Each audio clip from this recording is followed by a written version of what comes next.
We all know Harry Potter is the best series in the world.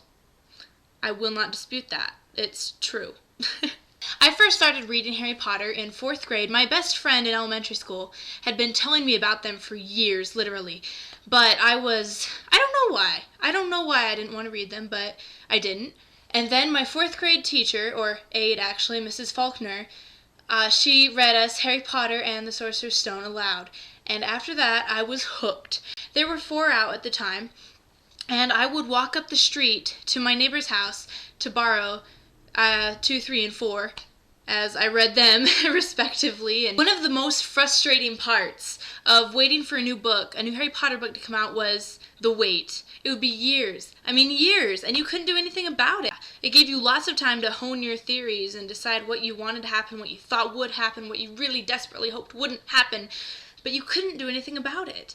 But, I would not do it any other way. I grew up with Harry Potter, and I really feel bad for the fans that missed out on that. I understand that, some fans are late to the party, but wow, it was quite a party to miss. I couldn't even start to go into the things that make Harry Potter awesome. I couldn't talk about all of the themes, all the characters, all the subplots, all the jokes.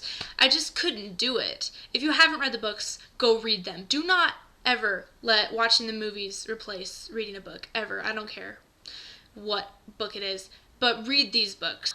Considering you already have read them, I'm hoping you'll empathize with me and some of the things I love. So here are, without further ado, 1 for each book, 7 things that I love about Harry Potter. Harry Potter and the Sorcerer's Stone. It gives me an escape from the regular world. I mean, who doesn't want to imagine life with flying broomsticks and magic wands and potions? If I had a magic wand, man, my life would be so great. And I would be seriously tempted to use both Amortentia and Veritaserum. Apparition, oh my gosh, I would never walk anywhere. I mean, seriously, it's like, bam, there, bam. Be great. Harry Potter and the Chamber of Secrets.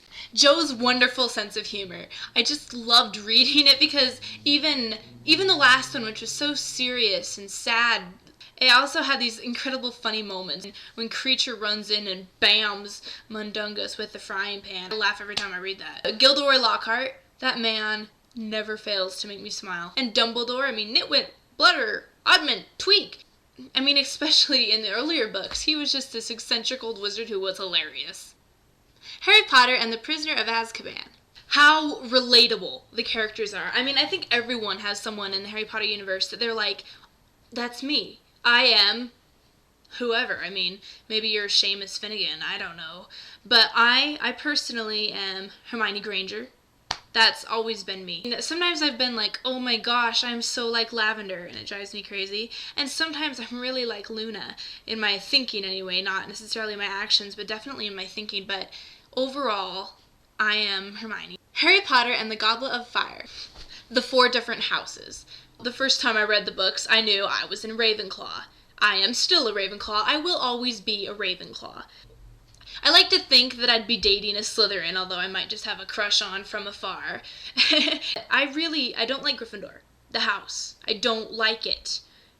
I think there are some good Gryffindors. Shout out to the Weasley twins, what? But I think they're overrated and pompous and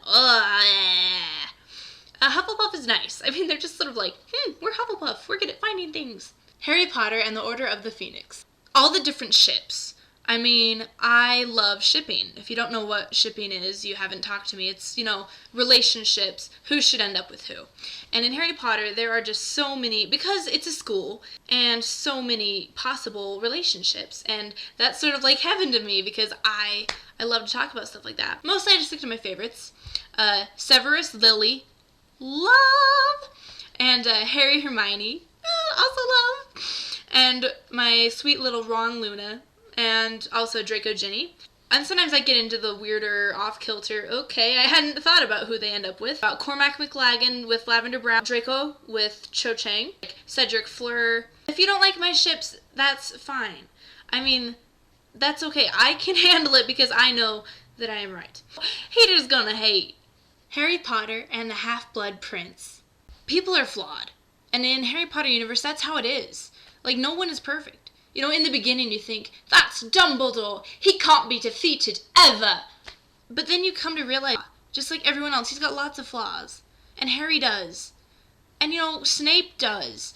And everyone does. And I love that, because some authors are like, good guy, bad guy, good guy, bad guy. Like Sirius said, the world isn't divided into good people and Death Eaters, and I love that.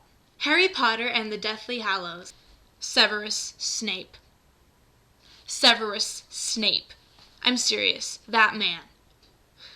Oh, my favorite character in the entire Harry Potter universe. Always has been, always will be. Since book 1, I have loved him. He is one of my favorite characters in all of literature, and I've read a lot. And when I read the first book for the first time, it was like, everyone's like, you're Harry Potter, and we love you because you exist. And then Snape was like this breath of fresh air. I love him more today than I did then, and I probably love him more tomorrow, or the next time I read the books. He's amazing. I didn't see the last movie, the 8th one, Deathly Hallows Part 2, because I've hated all the movies. And my favorite chapter in the entire Harry Potter series is in Book 7, The Prince's Tale. I cry when I read that chapter.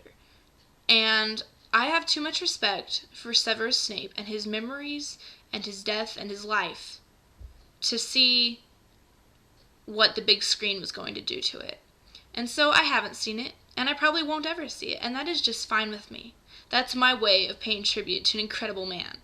So there you have it. 7 reasons why I love Harry Potter. 1 for each book. There will never be another series like Harry Potter. It brings people together like no other book I've ever read. What can you say about it? What can you even start to say? It's magical.